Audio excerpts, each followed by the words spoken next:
할렐루야. 우리가 믿음 생활 하다 보면 가끔 어려운 일들을 만날 때가 있습니다. 작은 일일 수도 있고 또 감당하기 버거운 일일 수도 있습니다. 심할 경우에는 하나님이 원망스럽기도 하고 왜 나에게 이런 어려움이 있느냐고 항변할 때도 있습니다.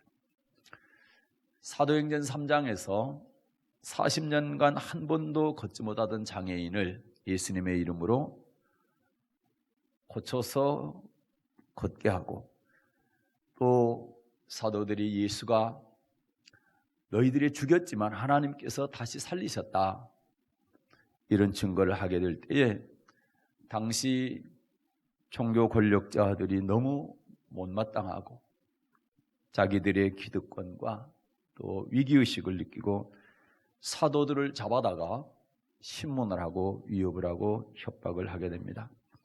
다시는 예수의 이름으로 말하지도 말고 가르치지도 말라.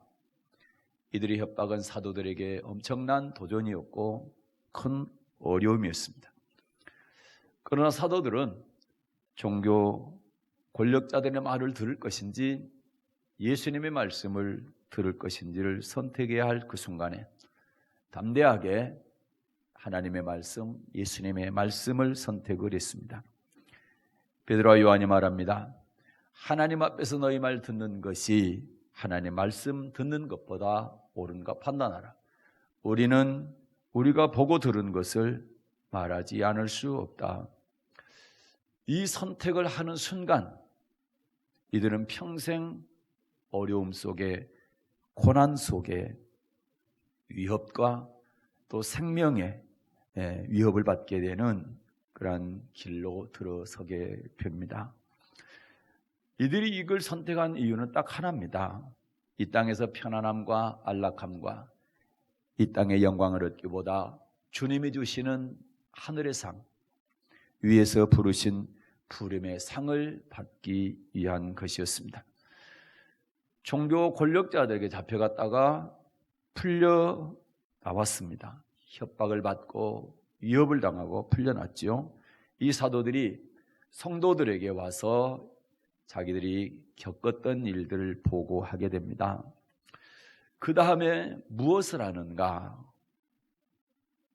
이들이 풀려난 다음에 제일 먼저 한 일이 일심으로 소리를 높여서 하나님께 기도하는 일이었습니다. 그래서 이 시간에는 사도행전 4장 23절부터 31절 말씀을 본문으로 해서 일심으로 소리 높여 기도하라, 이런 제목으로 함께 은혜를 나누겠습니다. 사도들이 제일 먼저 한 일이, 협박받고 풀려나서 제일 먼저 한 일이 부르짖어 기도하는 일이었는데 어떤 종류의 기도를 했는지 보겠습니다. 기도하는 방법에는 여러 가지가 있겠죠. 침묵기도, 묵상기도, 또는 개인기도, 또는 관상기도도 있고, 그 다음에 합심해서 하는 기도도 있고, 통성으로 하는 기도도 있고, 돌아가면서 하는 윤번기도도 있고, 여러 가지의 기도의 방법들이 있겠습니다. 그럼 오늘 본문에서 사도들과 성도들이 기도한 기도는 어떤 기도였을까요? 사도행전 4장 23절과 24절 말씀을 보겠습니다. 사도행전 4장 23절 24절 받들어 읽겠습니다. 사도들이 노임에 그 동료에게 가서 제사장들과 장로들의 말을 다 구하니 저희가 듣고 일심으로 하나님께 소리 높여 가로되 대주제여 천지와 바다와 그 가운데 만유를 지은 자이시오. 아멘. 자, 사도들이 자기들이 겪은 일들을 성도들에게 와서 보고하게 될 때 성도들이 듣고 뭐 합니까? 사도들과 함께 일심으로 기도했습니다. 일심으로 기도했다는 얘기는 마음을 하나로 모아서 기도했다, 이걸 우리는 합심기도 이렇게 얘기합니다. 그 다음에 어떻게 했어요? 하나님께 소리 높여 기도했죠. 하나님께 소리 높여서, 소리를 높여서 기도했다는 얘기, 큰 소리로 했다는 얘기입니다. 우리 이걸 통성기도라고 합니다. 그래서 이들이 한 기도가 합심해서 통성으로 한 기도입니다. 오늘 설교 제목이 일심으로 소리 높여 기도하라. 이 말을 다른 말로 바꾸면 합심하여 통성으로 기도하라. 이런 말씀이 되겠죠. 우리 교회에서는 지금 저녁 기도회 할 때 이 기도를 합니다. 합심해서 통성으로 기도합니다. 이들이 한 기도를 저희 교회도 하고 있는 것입니다. 종교 권력층으로부터 위협과 협박이라는 어려움을 만난 사도들, 그리고 성도들이 제일 먼저 한 일은 합심해서 소리 높여 통성으로 기도하는 일이었습니다. 그러면 합심해서 통성 기도했는데 그 기도한 내용을 한번 살펴보도록 하겠습니다. 이들이 기도할 때 어떤 내용을 기도했는가? 첫째, 창조주 하나님을 높이는 기도를 했습니다. 24절을 다시 읽겠습니다. 저희가 듣고 일심으로 하나님께 소리를 높여 가로되 대주제여 천지와 바다와 그 가운데 만유를 지으시니시여. 아멘. 대주제여 천지와 바다와 그 가운데 만유를 지으시니, 이분이 우리가 기도하는 기도의 대상입니다.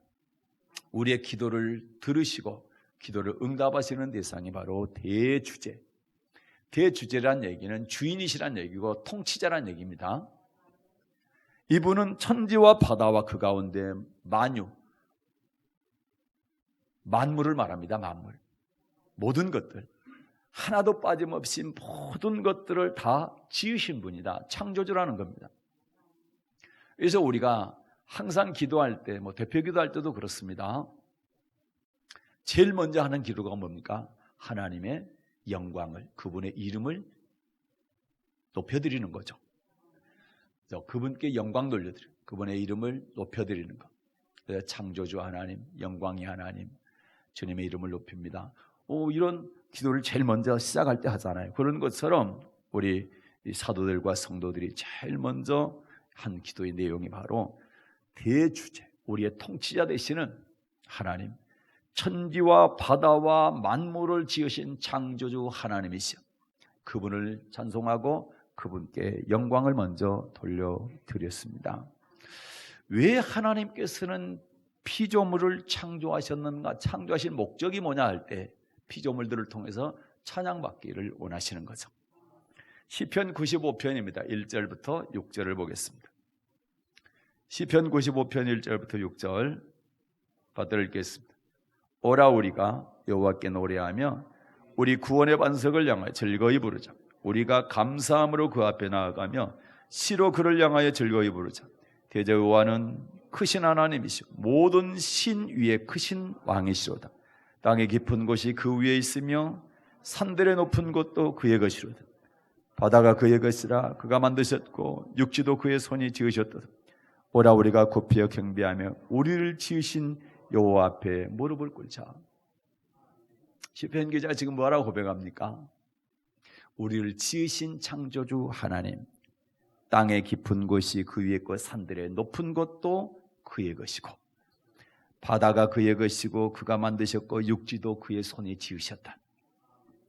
우리는 굽혀 경배하고 그분 이름 앞에 우리는 무릎 꿇고 그분을 찬양하고 그분께 그분을 높여드려야 된다. 이런 고백을 하는 것입니다. 시편 148편 1절부터 5절도 보겠습니다.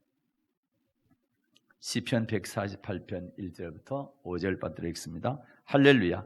하늘에서 여호와를 찬양하며 높은 데서 찬양할지어다. 그의 모든 사자에 찬양하며 모든 군대여 찬양할지어다. 해와 달아 찬양하며 광명한 별들아 찬양할지어다. 하늘의 하늘도 찬양하며 하늘 위에 있는 물들도 찬양할지어다. 그것들이 여호와의 이름을 찬양할 것은 저가 명하심의 지음을 받았습니다. 아멘. 하나님께서 명하셔서 지음받은 모든 피조물들은 하나님을 찬양해야 된다. 이것은 의무입니다. 의무. 찬양 안 해도 되고 해야 되는 것이 아니라 모든 피조물은 다 하나님을 찬양해야 된다. 피조물 가운데 으뜸으로 창조되어진 우리 인간은 더 말할 것도 없죠. 가장 찬양을 많이 해야 되고 가장 찬양을 잘 해야 될 줄로 믿습니다. 네. 모든 피조물은 하나님의 이름을 찬양해야 됩니다. 그래서 기도 내용 첫 번째가 창조주 하나님, 천지 만물, 우주를 만드신 만유의 주인이신 통치자이신 창조주신 조물주이신 하나님을 찬양하는 기도였습니다. 두 번째는 말씀대로 이루어지는 일들을 고백하는 기도를 했습니다. 사도행전 4장 25절과 26절을 보겠습니다. 사도행전 4장 25절 26절 받들어 읽겠습니다. 또 주의 종 우리 조상 다윗의 입을 의탁하사 성령으로 말씀하시기를 어찌하여 열방이 분노하며 족속들이 허사를 경영하는고 세상의 군왕들이 나서며 관원들이 함께 모여 주와 그 그리스도를 대적하도다 하신 이로소이다. 아멘. 여기 보니까 주의 종 우리 조상 다윗의 입을 의탁하사 성령으로 말씀하시기를, 다윗의 입을 통해서 성령께서 하신 말씀이 이루어졌다라는 거죠. 그러면 다윗의 입을 의탁하셔서 성령께서 말씀하시기를 열방이 분노하며 족속들이 허사를 경영하고 세상의 군왕들이 나서고 관원들이 함께 모여서 주와 그리스도를 대적했다, 이렇게 할 것이라는 다윗을 통한 성령님의 하신 말씀, 예언이 그대로 이루어졌다는 거예요. 그래서 예수님도 십자가에 못 박아 죽으셨고 예수님의 이름을 증거하는, 그리스도의 이름을 증거하는 사도들도 지금 고난을 받게 된다라는 겁니다. 말씀대로 그렇게 된다는 거예요. 시편 2편이나 1, 2절, 시편 2편 1, 2절입니다. 이 말씀을 그대로 가져왔습니다. 다 들겠습니다. 어찌하여 열방이 분노하며 민족들이 허사를 경영하는고 세상의 군왕들이 나서며 관원들이 서로 꾀하여 여호와와 그 기름 받은 자를 대적하며, 그 기름 받은 자를 대적하고, 그 기름 받은 자가 누굽니까? 그리스도죠. 예수 그리스도. 그러면 열방이 분노하고 민족들이 허사를 경영한다, 세상의 군왕들이 나서고 관원들이 서로 꾀하여 여호와의 기름 부음 받은 자 예수 그리스도를 대적한다, 이렇게 성령께서 다윗의 입을 의탁해서 선포된 말씀, 예언된 말씀이 그대로 이루어지고 있다는 겁니다. 성경은 예언과 성취를 기록하고 있습니다. 선지자들을 통해서 예언하셨고, 구약은 선지자들을 통해서, 신약의 말씀은 아들 예수 그리스도를 통해서 그 예언의 말씀들이 그대로 이루어진 사건들을 기록했고 앞으로 이루어질 것들을 기록하고 있습니다. 그런데 자, 사도행전 4장 27절과 28절 보게요. 시편 2편에서 다윗을 통해서 성령께서 예언의 말씀을 주셨는데 그 말씀이 그대로 이루어지는 것을 말씀하고 있어요. 27절 28절입니다. 과연 헤롯과 본디오 빌라도는 이방인과 이스라엘 백성과 합동하여 하나님의 기름 부으신 거룩한 종 예수를 거스려 하나님의 권능과 뜻대로 이루려고 예정하신 것을 행하려고 이 성에 모였나이다. 아멘. 실제로 다윗의 예언대로 군왕인 헤롯, 관원인 빌라도 총독, 이방인들, 그 다음에 이스라엘 백성들, 유대인들을 말하죠. 이들이 합동을 해서 하나님의 기름 부으신 거룩한 종 예수를 대적해 십자가에 못 박여 죽였잖아요. 이 말씀대로, 예언의 말씀대로 그대로 죽였잖아요. 이러한 사람들이 그럴 것이다. 군왕이, 관원이, 이방인들이, 그 다음에 이스라엘 백성이라고 하는 유대인들이 합동해서 그를 죽일 것이다. 그런데 그대로 죽였잖아요. 예수님의 십자가 사건은 우발적인 사건이 아닌 겁니다. 하나님께서 이미 성령님을 통해서 다윗의 입에 이 말씀을 넣어줬다는, 그것이 그대로 이루어진 겁니다. 그래서 성경은 모든 말씀은 예언과 성취로 이루어져 있다. 그래서 하나님은 선지자를 통해서 먼저 말씀하시고 나중에 그 예언대로 그대로 이루시는 겁니다. 그래서 아모스 3장 7절에 이런 말씀입니다. 아모스 3장 7절 받들어 읽겠습니다. 주 여호와께서는 자기의 비밀을 그 종 선지자들에게, 다시 읽겠습니다. 아모스 3장 7절, 주 여호와께서는 자기의 비밀을 그 종 선지자들에게 보이지 아니하시고는 결코 행하심이 없으시리라. 아멘. 하나님께서는 하나님의 비밀을 그 종 선지자들에게 보이지 아니하시고는 결코 행하심이 없다. 선지자들 통해서 미리 보여주시고 말씀하시고 그리고 선포하게 하시고 그 말씀 그대로 행하신다는 겁니다. 그렇지 않은 일이 하나도 없다, 그렇게 말씀합니다. 그래서 여러분과 저는 이 예언의 책인 성경을 자꾸 보고 자꾸 듣고 이 기록된 것을 믿어야 되는 겁니다. 왜요? 그대로 이루어지기 때문에. 만약에 사도들이 간원들과 그 다음에 종교 권력자들의 말을 그대로 그들의 말을 전했다고 한다면 핍박받지 않습니다. 그러나 기름 부음 받은 거룩한 종 예수의 말씀을 전하니까, 그분의 이름을 전하니까 고난을 받게 되는 것입니다. 그것은 왜요? 다윗을 통해서 성령께서 이미 그럴 것이라고 말씀하셨다. 그건 피할 수가 없는 것입니다. 그러면 기름 부음 받은 종 그리스도를 대적하는 그런 합동한 세력들, 아까 보았던 것처럼 어떤 사람들이었어요? 헤롯, 군왕. 지금으로 말하면 각국의 대통령이나 왕이나 이런 사람들이죠. 그 다음에 관원들, 높은 위치에 있는 사람들, 이런 사람들. 그 다음에 각 족속과 각 민족, 모든 나라들, 모든 족속, 모든 나라들. 그리고 어떻습니까? 그 안에는 이스라엘 백성들이 들어있죠. 우리로 말하면 교회 안에 예수 믿는다고 하는 사람들 가운데 그리스도를 대적하는 사람들이 있다라는 겁니다.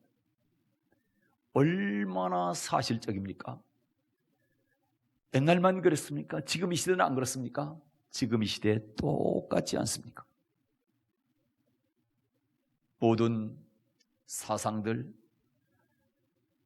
그리고 정치 세력들 다 연합합니다. 기독교를 제외한 다른 종교 세력들까지 다 연합합니다. 그래서 기독교를 공격합니다.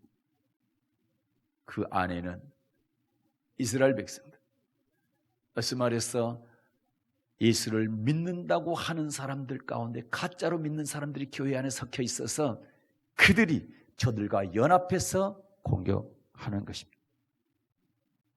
지금 교회 안에 얼마나 많은 인본주의자들이 들어있고 그리고 혼합주의자들이 들어있습니까? 이성주의자들이 들어있습니까? 그래서 교회를 공격하고 예수님을 대적하고 있지 않습니까? 4.15 총선 후에 정상적인 교회라면 가장 우려했던 것이 차별금지법입니다. 그거는 벌써 몇 년째입니까? 13년째입니까? 계속 시도하고 있는데 그때마다 기독교인들이 일어나서 그걸 막아왔습니다. 그런데 4.15 총선 후에 가장 먼저 차별금지법을 속히 제정해야 된다고 하는 단체가 어디였습니까? 네. 정의당이 아니었어요. 정의당은 1호 법령으로 21대 국회에서 제1호 법령으로 차별금지법을 제정하겠다. 이게 1호 공약입니다. 그런데 그 정의당이 그 성명을 발표한 게 아니라 여러분 잘 아시는, 많이 들어봤을 겁니다. 한국 기독교 교회 협의회, 영어 약자로 NCCK. 그 단체가 한국 교회 일부를 대표한다고 얘기합니다. 그런데 그 단체가 정상적인 한국 교회에서 가장 우려하고 있는 차별금지법을 빨리 통과시켜야 된다라고 제일 먼저 성명을 발표한 겁니다. 여러분 어때요? 다윗을 통해서 성령께서 말씀하신 그리스도를 대적하는 자 가운데 이스라엘 백성, 예수 믿는다고 하는 사람들이 예수를 대적할 것이다. 그런 말씀들이 지금 현실 우리 눈앞에서 저희들이 똑똑히 보고 있지 않습니까? 얼마나 통탄할 일입니까? 그러나 성경은 그걸 이미 예언하고 계시는 겁니다. 협박과 핍박받는 사도들이 성도들과 함께 합심해서 통성으로 기도할 때, 첫째는 창조주 하나님의 이름을 높이는 기도였습니다. 두 번째는 다윗을 통해서 예언한 그 말씀 그대로 위협과 핍박이 일어나고 있다는 사실을 고백을 했습니다. 세 번째는 담대히 하나님의 말씀을 전하게 해달라고 기도했습니다. 사도행전 4장 29절 말씀입니다. 사도행전 4장 29절 다 같이 받들어 읽겠습니다. 주여, 이제도 저희의 위협함을 하감하옵시고 또 종들로 하여금 담대히 하나님의 말씀을 전하게 하여 주옵시며. 아멘. 주님, 지금 저희들이 이런 엄청난 위협을 받고 있습니다. 예수의 이름으로 말하지도 말고 가르치지도 말라, 이런 위협하고 있는데 이거를 하감하옵소서. 그리고 종들로 하여금 그거와 상관없이 담대히 하나님의 말씀을 전하게 하여 주옵소서. 눈여겨봐야 될 것이 피하게 해달라, 그런 위협이 없게 해달라, 그게 아니고요, 위협은 반드시 합니다. 우리를 핍박을 반드시 합니다. 그러나 거기에 상관없이 담대히 하나님의 말씀을 전하게 해달라고 기도하는 겁니다. 환경을 바꿔달라고 하지 않고 이런 상황 속에서도 주눅들지 않고 기죽지 않고 주저앉지 않고 담대하게 하나님의 말씀을 그대로 선포할 수 있도록, 예수가 하나님의 아들이고 당신들이 십자가에 못 박아 죽은 그분을 하나님께서 사흘 만에 다시 살리신 분, 그분이 생명이다.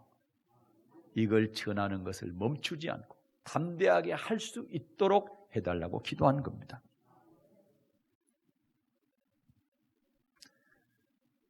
담대하지 않으면 하나님의 말씀을 전할 수가 없습니다. 두려워하면 절대로 전할 수가 없는 거죠.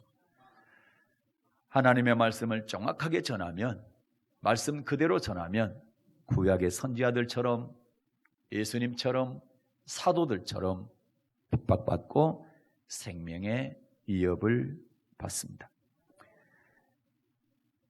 우리 주님께서는 그래서 8복 가운데 8번째 복이 의를 위하여 핍박받는 자가 받는 복인데 천국 들어가는 복을 받게 될 것이다, 이렇게 말씀합니다. 그러면서 너희 전에 있던 선지자들, 진짜 선지자, 참 선지자들은 핍박받지 않은 선지자가 한 사람도 없다. 다 핍박받았다, 이렇게 말씀하고 핍박받는 너희들은 하늘에서 상이 클 것이다, 이렇게 말씀합니다. 마태복음 5장 10절과 12절, 10절부터 12절, 마태복음 5장 10절부터 12절 받으겠습니다. 의를 위하여 핍박을 받는 자는 복이 있나니 천국이 저희 것임이라. 나를 인하여 너희를 욕하고 핍박하고 거짓으로 너희를 거스려 모든 악한 말을 할 때에는 너희에게 복이 있나니 기뻐하고 즐거워하라. 하늘에서 너희의 상이 큼이라. 너희 전에 있던 선지자들을 이같이 핍박하였느니라. 너희 전에 있던 선지자들을 이같이 핍박하였느니라. 성경은 핍박의 역사입니다. 고난의 역사, 피의 역사. 구약부터 신약까지 너무나 많은 사람들이 하나님의 말씀 전하다가 예수 믿음을 지키다가 정말 많이 죽었습니다. 그거는 딱 하나입니다. 주님 말씀하신 것처럼 천국을 차지하기 위해서 하늘에서 우리 주님이 주시는 상을 받기 위함. 북이스라엘 왕 가운데 7번째 왕이 아합이라고 하는 왕입니다. 이때 활동했던 선지자가 엘리야 선지자입니다. 갈멜산에서 450명의 바알 선지자와 기도의 대기를 합니다. 이 대결에서 엘리야는 승리를 하게 되죠. 그리고 450명의 바알 선지자들 기손 시냇가에 데려다가 그들을 다 죽이게 됩니다. 그런데 이 말을 들은 아합의 아내죠, 왕비 이세벨이 이 엘리야를 가만두지 않겠다. 만약에 내가 엘리야를 죽이지 않으면 내 신 위의 신이 내게 벌할 것이다. 반드시 말이지. 신에게 맹세코 내가 엘리야를 죽이겠다 합니다. 엘리야가 물론 도망을 가죠. 무슨 얘기입니까? 하나님의 일을 하는 그런 선지자들, 하나님의 참 선지자들은 생명이 위태로웠다는 얘기, 항상 위협을 받았다는 얘기입니다. 남유다의 왕, 4번째 왕이 여호사밧 왕입니다. 이 아합과 여호사밧이 사돈을 맺었어요. 여호사밧의 아들 여호람과 아합의 딸 아달랴가 결혼을 하게 됩니다. 사돈이 됐죠. 어느 날 남유다의 여호사밧이 아합에게 갔습니다. 갔더니 마치 그때 아합이 길랏 라못이라고 하는 성을 쳐서 다시 되찾고 싶어 합니다. 그래서 여호사밧에게 우리 같이 전쟁을 일으켜서 되찾을 수 있느냐? 그랬더니 여호사밧이 그렇게 하겠다고 합니다. 그러면서 아합에게 여호사밧이 얘기합니다. 선지자를 통해서 우리가 하나님의 말씀을 들어봅시다. 그렇게 해서 400명의 선지자를 부르죠. 400명의 선지자들한테 아합이 얘기합니다. 길랏 라못으로 올라가랴 말랴? 그랬더니 이구동성으로 400명이 얘기합니다. 올라가십시오. 반드시 하나님께서 그 성을 취하게 하실 겁니다. 이 전쟁에 승리하고 그 성을 되찾아 오게 됩니다. 이렇게 얘기하죠. 그런데 여호사밧이 좀 이상했던지 아합에게 또 하나님의 말씀을 전해줄 다른 선지자 없습니까? 그때 아합이 뭐라 합니까?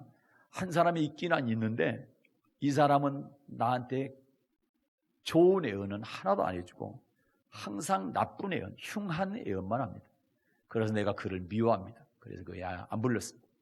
그랬더니 여호사밧이 왕이시여 그리마 없어서 그래서 할 수 없이 불렀죠. 미가의 선지자가 왔습니다. 그리고 아합에게 얘기하죠. 이 전쟁에 반드시 실패합니다. 하나님께서 어떻게 이 악한 아합을 죽일꼬? 천사들한테 물어봤더니 한 천사가 얘기합니다. 내가 가서 선지자들 입에다가 거짓말하는 영을 다 집어넣어가지고 저들로 거짓 예언을 하기 위해서 아합이 그 말 듣고 전쟁하게 해서 거기서 전쟁들이 죽게 하겠습니다. 내용이 그런 내용입니다. 그 말을 들은 400명의 선지자 가운데 한 사람이 시드기야가 있습니다. 이 사람이 딱 나오더니 미가야 선지자의 뺨을 때립니다. 그리고 어떻게 합니까? 감옥에다 쳐넣습니다. 결국 그 전쟁은 아합이 죽는 것으로 끝납니다. 하나님께서 말씀하신 대로 참 예언자를 통해서 말씀하신 그대로입니다. 그러나 참 예언을 하게 되면 거짓 예언을 했던 사람들은 편안하죠. 고통도 당하지 않습니다. 대접받습니다. 그러나 참 예언을 했던 사람은 뺨을 맞거나 또는 감옥에 갇히게 됩니다. 에레미야 선지자는 말할 것도 없습니다. 에레미야 선지자도 뺨에 맞고 엊그저께 저녁에 본 것처럼 하루 종일 날마다 아침부터 저녁까지 사람들에게 조롱거리가 됩니다. 비웃음거리가 됩니다. 너무너무 수치스럽습니다. 고통을 당합니다. 왜요? 하나님의 말씀 전하니까. 그리고 발이 착고에 채이기도 하고 우물에, 물이 없는 우물에, 바닥에 진흙구덩이 속에 집어 던져지는 그런 고통을 당합니다. 이게 선지자입니다. 왜 그렇습니까? 하나님의 말씀을 전한다. 그래서 여러분, 세상은 말이죠, 마귀가 공중권세를 잡고 있어요.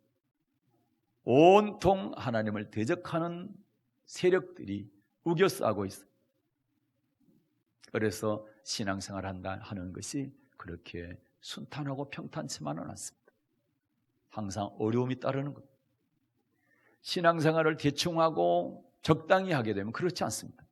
그러나 정말 신실하게 신앙생활을 잘 해서 나는 반드시 천국 갈 수 있는 믿음으로 살아야 되겠다 결단을 하고 그렇게 살아가게 될 때는 어려움들이 많이 있는 겁니다. 그러나 여러분, 어렵기 때문에 나는 적당히 해야 되겠다 이런 생각은 추호도 하지 마십시오. 그 믿음 가지고는 천국 갈 수 없기 때문에 그렇습니다. 우리가 예수를 믿어야 하는 가장 중요한 이유, 그리고 좋은 믿음으로 살아야 되는 가장 중요한 이유가 뭡니까? 믿음의 결국은 영혼 구원이기 때문에, 천국 들어가는 것이기 때문에 그렇습니다. 이 땅에서 잘 먹고 잘 사고 평안한 삶을 산다고 한다면 예수 안 믿어도 얼마든지 그렇게 할 수 있습니다. 오히려 지금 말씀 계속 드리는 것처럼 예수 제대로 믿게 되면 더 어려움이 우리에게 오는데, 이 땅을 위한 거라면 굳이 어려움 당하면서 예수를 믿어야 할 필요가 뭐가 있겠습니까? 그러나 반드시 우리는 예수를 잘 믿고 살아야 되는 이유가 딱 하나, 천국 갈 수 있기 때문에. 다른 어떤 종교나 다른 어떤 사상이나 그 어떤 방법으로도, 그 어떤 이름도 천국에 들어갈 수 있도록 우리에게 구원자로서 준 이름이 없습니다. 예수 이름밖에 없는 겁니다. 그래서 사도들이 예수의 이름을 부를 수밖에 없는 거고, 그분의 이름을 말하고 가르칠 수밖에 없는 겁니다. 핍박이 와도, 그들에게 생명의 위협이 와도 그럴 수밖에 없는 것은 왜요? 하늘의 상을 받는 길이 그 길밖에 없기 때문인 것입니다. 그래서 예수님께서는 하나님의 말씀을 그대로 전하는 종들에게는 성령을 한량없이 부어주면 그 성령께서 말하게 하심으로 하나님의 말씀을 전할 수 있다, 이렇게 말씀하셨어요. 요한복음 3장 34절입니다. 요한복음 3장 34절 받들어 읽겠습니다. 하나님이 보내신 이는 하나님의 말씀을 하나니 이는 하나님이 성령을 한량없이 주심이니라. 아멘. 하나님이 보내신 이는 하나님의 말씀한다. 신학자가 보냈다면 신학자의 얘기를 할 것이고, 교단이 보냈다면 교단 말을 할 것이고, 사탄이 보냈다면 사탄의 말을 하겠죠. 그러나 하나님께서 보냈다면 하나님의 말씀을 합니다. 그런데 하나님을 말씀을 할 때는 반드시 고난을 당하기 때문에 하나님이 뭘 부어줘요? 한량없이 성령을 부어주신다. 그래서 인간의 힘으로 하나님의 말씀을 전하는 것이 아니라 성령의 권능으로 하나님의 말씀을 전하게 되는 것입니다. 그래서 우리가 담대하려면 뭐 해야 되냐? 제일 먼저 담대하려면 뭐 해야 돼요? 기도하는 거예요. 그래서 우리 사도들이 뭐 하는 거예요? 지금 합심해서 성도들과 함께 통성으로 기도하는데, 하나님의 말씀을 담대히 전하게 해달라고 기도하는 겁니다.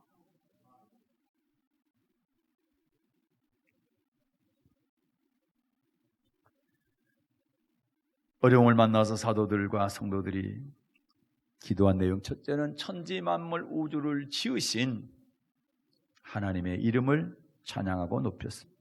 두 번째는 성령께서 다윗의 입을 의탁해서 말씀하신 말씀 그대로 이루어졌다.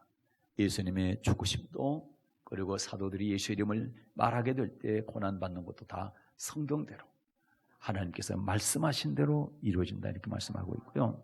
그 다음에 세 번째는 하나님의 말씀을 담대히 전할 수 있게 해달라고 기도합니다. 마지막 네 번째는 병을 낫게 하시고 표적과 기사가 예수의 이름으로 이루어지게 하소서, 이 기도를 했습니다. 사도행전 4장 30절입니다. 사도행전 4장 30절 받들어 읽겠습니다. 손을 내밀어 병을 낫게 하옵시고 표적과 기사가 거룩한 정 예수의 이름으로 이루어지게 하옵소서 하더라. 아멘.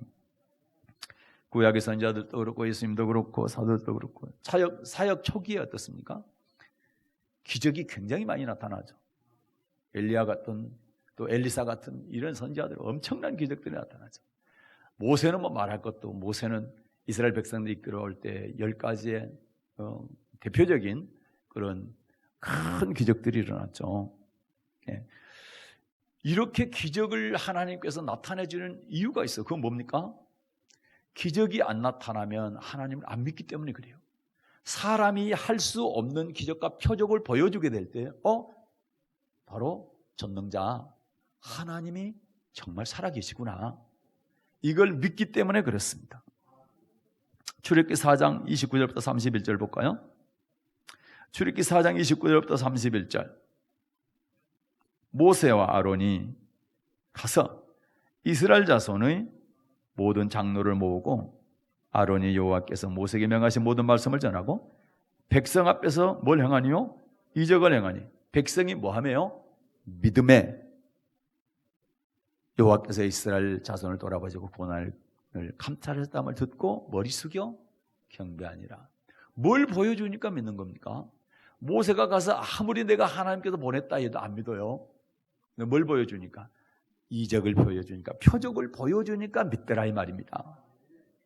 그래서 항상 선지자들 사역 초기에는 어떻습니까? 예수님도 그렇고 사도들도 그렇고 초기에는 기적이 많이 일어나죠. 표적을 많이 보여주시는 거죠. 왜요? 이들이 전하는 예수, 이들이 전하는 하나님, 이들이 전하는 영생의 말씀을 믿으라는 겁니다. 하나님이 보냈다라는 겁니다. 하나님께 그것을 보여주신다라는 것이고, 이것이 바로 하나님의 말씀이니까 그 믿으라. 그러니까 하나님의 말씀을 믿게 하기 위해서 기적 표적을 보여주는 것입니다.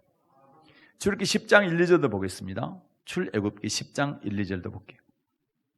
왜 하나님께서 바로와 그 신하들의 마음을 완강케 해서 자꾸 하나님의 표적을 보여주셨나? 그 이유를 기록하고 있어요. 자, 출애굽기 10장 1, 2절. 여호와께서 모세에게 이르시되 바로에게로 들어가라. 내가 그의 마음과 그 신하들의 마음을 완강케 하면 나의 표징을 그들 중에 보이게 함이며 너로 내가 애굽에서 행한 일들 곧 내가 그 가운데 행한 표징을 내 아들과 내 자손의 귀에 전하게 하려 함이라. 너희가 나를 여호와인 줄 알리라. 이런 표징을 보여줌으로써 후손들, 그걸 보고 있는 애굽 사람들을 비롯해서 이스라엘 백성들을 비롯해서 이스라엘 백성의 후손들도 다 여호와 하나님이 진짜 참신 하나님이다, 이걸 알게 하기 위해서 그렇다라는 거죠. 상천하지에 여호와만이 참신이라는 것을 보여주기 위해서 표적을 보여줬다, 이런 말씀인 것입니다. 피게이파 온독, 우매 암장 10가지 재앙이 있잖아요. 10가지 재앙이 있는데 9가지 재앙까지는 바로가 안 보내주죠. 10번째 장자가 죽는 재앙 때는 어떻습니까? 밤중에 모세를 불러다가 빨리 나가. 만약에 그런 표정이 없었다면, 그런 표적이 없었다고 하는데 안 보냅니다. 처음에 표적 보고는 고개를 갸우뚱갸우뚱합니다. 긴가민가 하죠. 2번째, 3번째 자꾸 보여주게 되면 처음엔 우연일 수도 있겠다, 이런 것이, 이런 얘기를 하지만 자꾸 보여주니까 9번째 지나고 10번째 지나니까 이때는 부인할 수가 없는 거예요. 그래서 빨리 나가랍니다.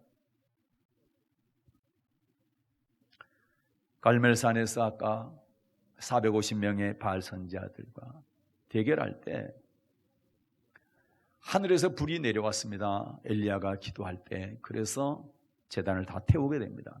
그때 이스라엘 백성들이, 그때 모인 백성들, 사람들이 고백한 내용이 열왕기상 18장 39절에 보면 이렇습니다. 모든 백성이 보고 엎드려 말하되 여호와 그는 하나님이시로다. 여호와 그는 하나님이시로다. 그런 기적을 보니까 하나님을 고백하는 거예요. 그때는 다수가 바알을 따라, 아세라 따라갑니다.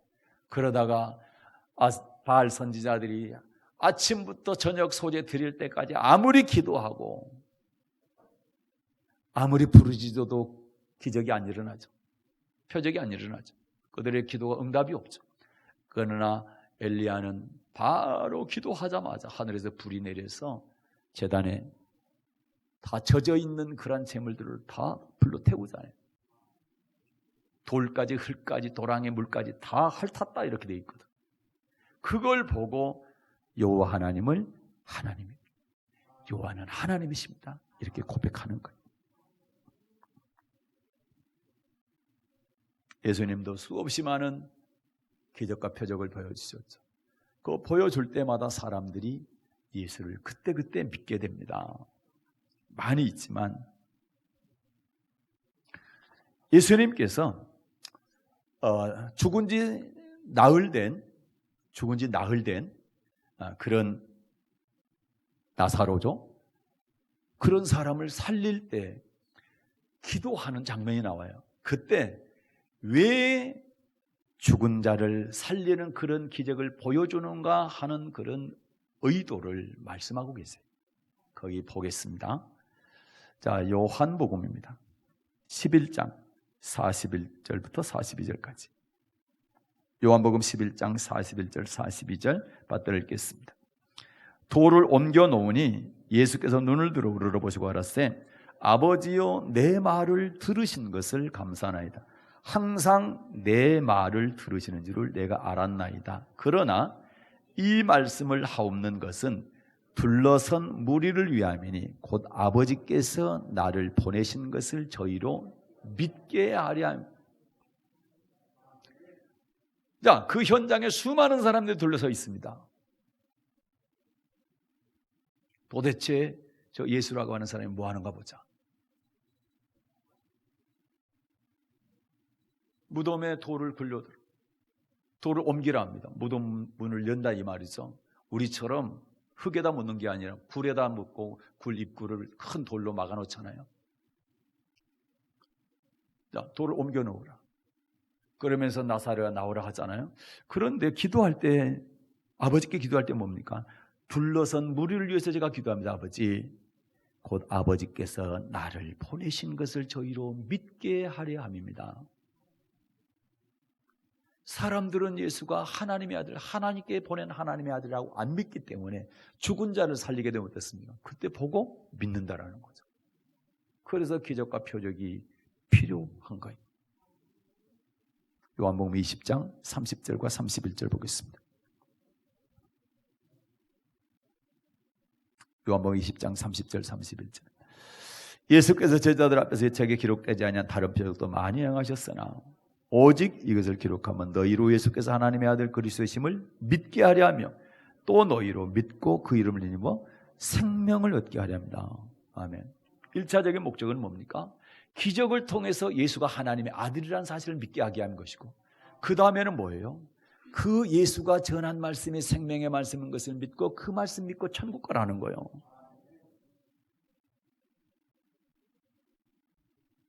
이런 기적 표적 없이 예수님께서 말씀을 전하면 이것이 천국 들어가는 말씀은 안 믿는단 말이죠. 하나님의 아들이라는 걸 보여주기 위해서 많은 표적을 행하신 겁니다. 사도들이 기도할 때 이 기도를 한 거예요. 저희들이 예수 그리스도에 대해서 증거하면 잘 안 믿으니까 예수 그리스도 이름으로 많은 기적들이 표적들이 나타날 수 있도록, 그리고 아픈 사람들이 있을 때 기도하면 그들의 병이 낫게 해달라고, 그렇게 하면 저들이 하나님 살아계신 것을 믿고 우리가 전한 예수 그리스도의 이름에 능력이 있다는 사실을 믿고 예수 이름을 믿지 않겠습니까? 그래서 병 낫게 하시고 기적과 표적을 이루어 주시옵소서, 그렇게 기도한 거죠. 그래서 병 낫는 걸로 끝나는 것이 아니라 주님께서 뭐라고 합니까? 그래, 하나님의 아들이 예수 맞다. 그 다음에는 그분의 이름을 힘입어서 그분의 이름을 반드시 생명 얻어야 된다, 영생 얻어야 된다. 그래서 예수님께서는 천국 말씀을 주신 거예요. 예수님의 이름으로 천국 말씀 주고 그 말씀 믿게 될 때 천국 들어갈 수 있다, 이렇게 말씀하신 겁니다. 그러니까 오늘 본문 있죠, 4장이 어디서부터 이어왔다고 그랬어요? 3장부터 이어왔죠. 3장에 어떤 일이 있었어요? 40년 동안 한 번도 걷지 못한 사람이 예수 이름으로 낫잖아요. 걷게 되잖아요. 그러니까 예루살렘 다 뒤집어진 겁니다. 어떻게 40년 동안 지금까지 한 번도 보지도 못하고 듣지도 못한 이런 일이 일어나냐 이 말이에요. 기적 때문에 이 난리가 난 거예요. 기적 때문에. 그래서 잡아다가 예수 이름으로 말하지 말라, 예수가 이렇게 했다고 하지 말라, 이런 기적을 나타났다고 하지 말라. 그런데 수많은 사람들이 봤고 자기들도 봤고, 그러니까 덮을 수가 없고 감출 수도 없는 거예요. 그래서 할 수 없이 풀어준 거죠. 위험만 하고.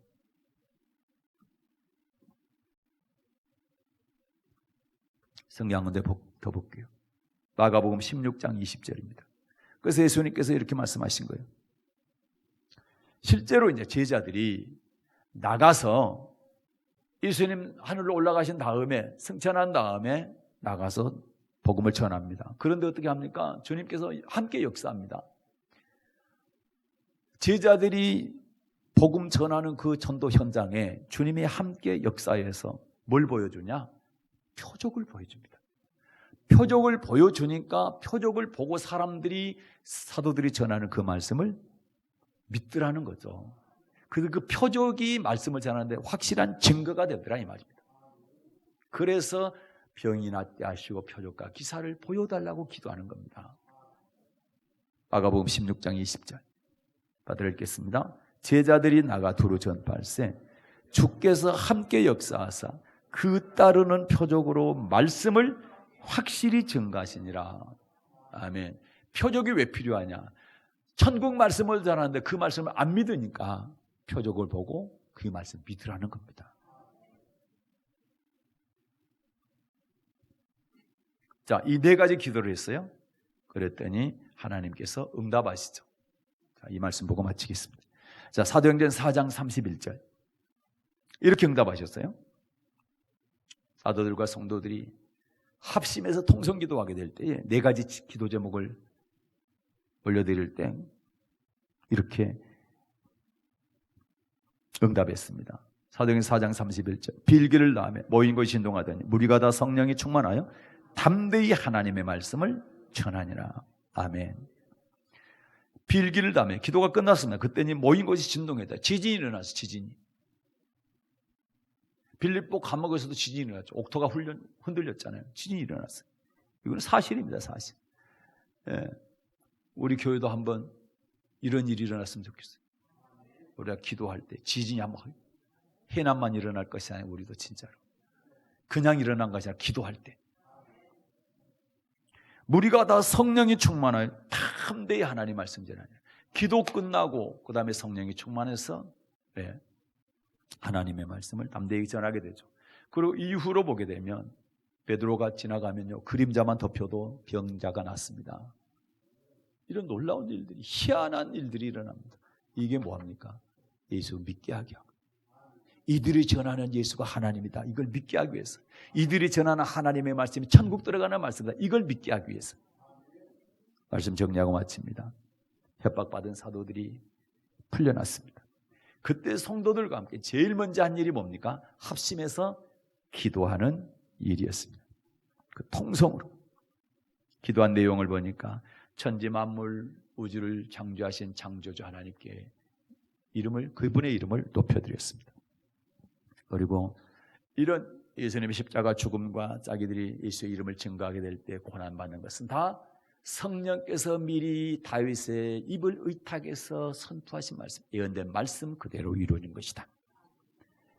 그 다음에 하나님의 말씀을 담대히 전하게 해달라고, 그리고 병을 낫게 하고 표적과 기사와 또 권능이 예수의 이름으로 일어나게 해달라고 이렇게 기도했습니다.